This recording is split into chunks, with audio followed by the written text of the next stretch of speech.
I remind them of a museum or the things I have in my office. But it's the challenge that we have as Christians is to dismiss the ego, to tramp it down and make way for the Lord. When we have our periods of fasting in the Orthodox Church, it's not about deprivation and sorrow, but it's about a joyful expression to God of our desire to have union with Him. And we do that by emptying ourselves. I used to be a high school and college debater, and I remember one of the tricks that my debate partner and I had, and we kept it secret, which is why we won state one year, is that we would always fast before a major debate tournament because we felt that it made us, our minds quicker and more focused. Some teachers might have trouble with that concept with students coming in not having had breakfast. So I'm not an advocator of a no breakfast thing, but that was the way it was.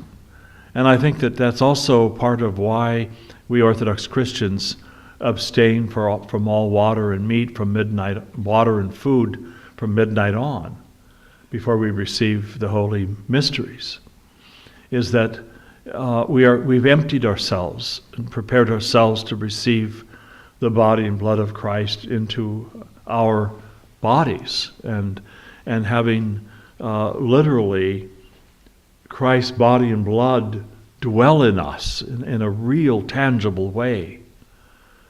And if we went out for a great big steak and eggs breakfast before liturgy, we would hardly be attentive to the service as we are because we've been fasting.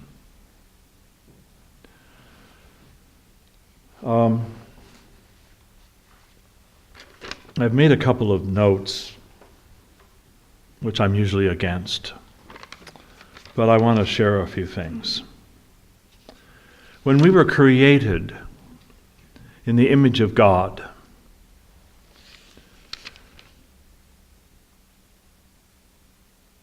even with the fall, that image still resides in us. And so this whole journey that we have is about the restoration of that image in its holistic form. And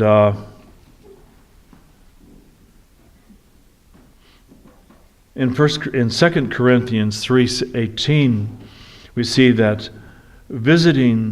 inviting Christ into our lives will bring about this transformation that we desire. So what we want to do then is we want to look at exactly what does it mean to be a human. The fathers tell us that the animals have souls, but they don't have the nous, which is that eye of the soul that God gifted to us at the moment of conception.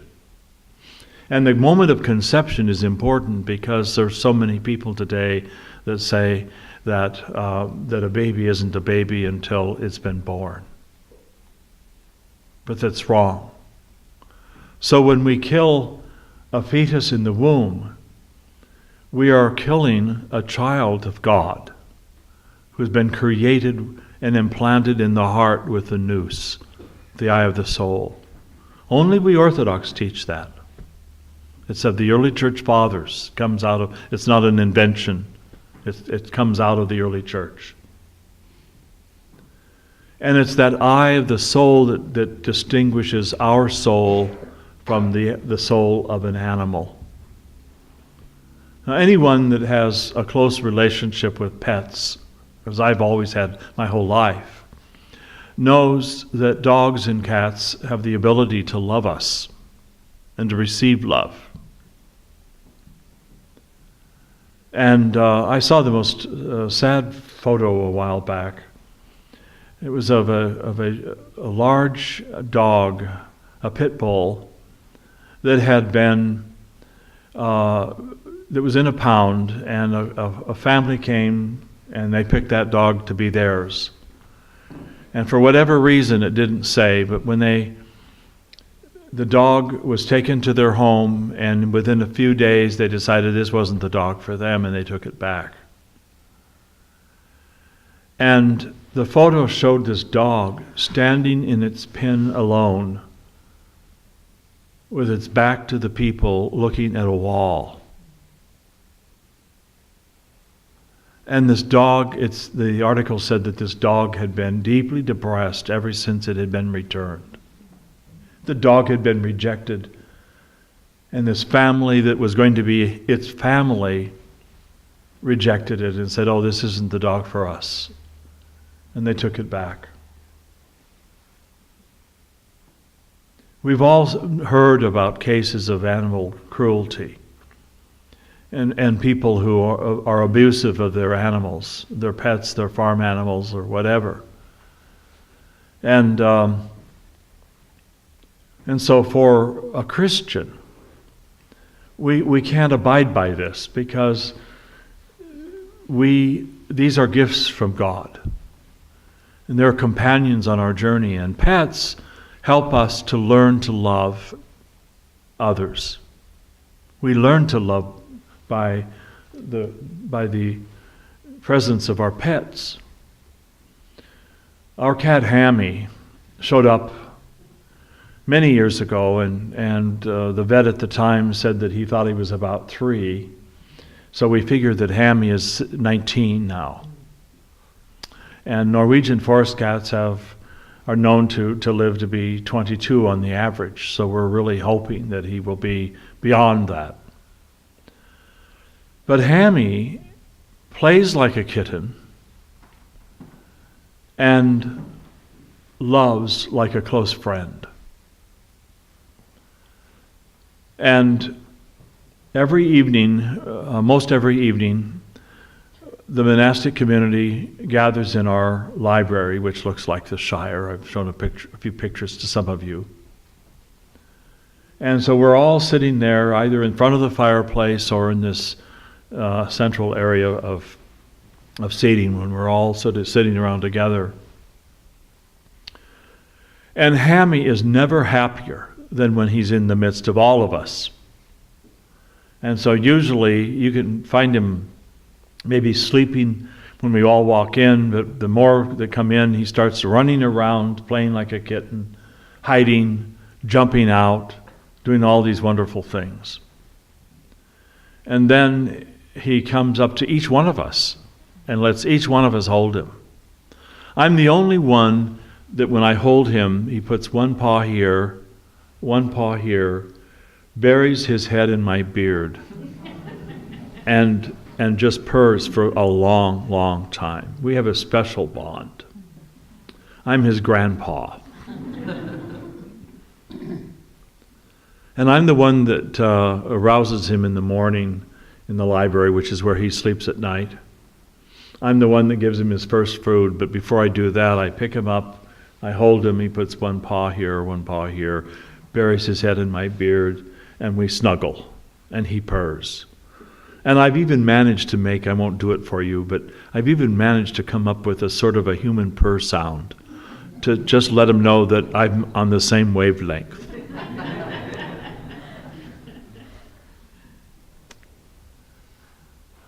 When I grew up in northern Idaho, we had family members that had horses, and so when I would go out and ride on these horses, there was the same kind of bond, that they knew me, they knew my relatives, and when they would come up to us, we would snuggle face to face.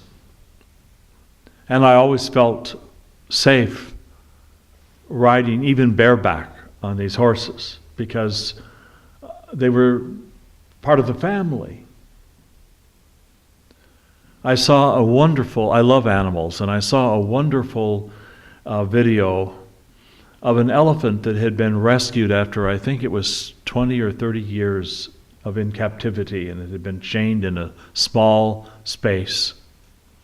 And finally, some people came in the night, and they cut it loose from its chains, and they stole it away and rescued it. And they took it to an elephant sanctuary. And it turned out that one of the elephants, another female, in this elephant sanctuary, had been best friends of this elephant when she was first captured and sold off. And of course, everybody knows that elephants have this incredible memory. And so as this elephant that had just been freed was set into this field, she saw her friend. And they ran towards each other. They linked their trunks. And you could almost see their tears.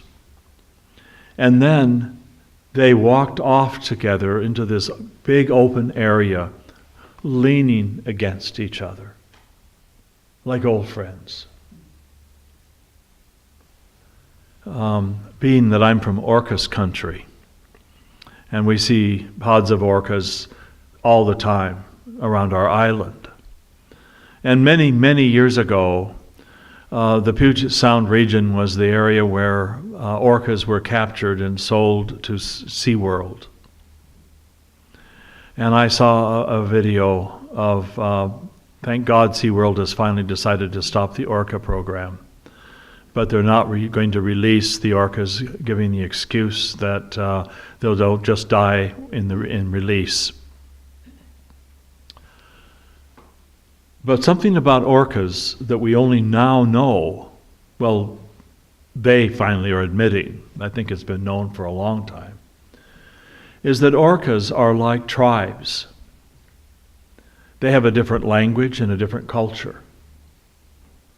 And so even in the Pacific, there are numerous tribes of orcas with their own languages. So when you take them from one pod and another pod and another pod and you put them in captivity, it would be like taking people from many nations and many languages and throwing them into a prison. And then when you would wonder, well, why aren't they communicating? Why aren't they getting along? Why aren't they supporting one another and befriending one another? But the saddest video I ever saw was of orcas, was a mother from one of the pods who had been taken as a baby. And she was bred in captivity, and she had given birth to this beautiful little orca. And they were inseparable until one day when they were separated and her baby was taken from her and shipped off to another park for another show. And this orca mother did something that had never been witnessed before. She shouted out for her baby. And it was a sound that no one had ever heard. And it was one of those loud sounds that is designed almost like elephants that call miles and miles away for their own tribe, if you will. And she was calling for her baby, and she could not be consoled. And she was being filmed doing this. It was a no-brainer. Her baby should have immediately been brought back to her. But the baby wasn't. And I think that this is a sort of an example of the cruelty that we have as a human species. A lot of people don't know this, but the word Slavs, as the Slavic people, meant slave at one time. So like African blacks who were enslaved and brought to this country, the Slavic people were enslaved. And even Native Americans enslaved other members of other tribes. The last Indian war in the Puget Sound happened on Vashon Island, in an area called the Portage, where Vashon Island and Maury Island, where we are, connect. And prior to it being filled in with a road, you would only be able to pass during high tide or low tide. And so this was it was called a potlatch. It was a sort of a spiritual center for the Tuolumne tribe. And so they would have their potlatch there, their ceremonies there. And it was all the sandy area. And the last time that the Tlinkits were coming from Alaska, this is pre-Orthodoxy, to raid the tribes of the inland sea, the Salish Sea, which is what the Puget Sound is part of, as they were coming down to raid and to steal and to enslave, the Puyallup tribe was ready for them, and they came up over this isthmus with boulders and threw them into their canoes and sank them, and everything was reversed, and the Tlingit never came back to the Puget Sound to raid again.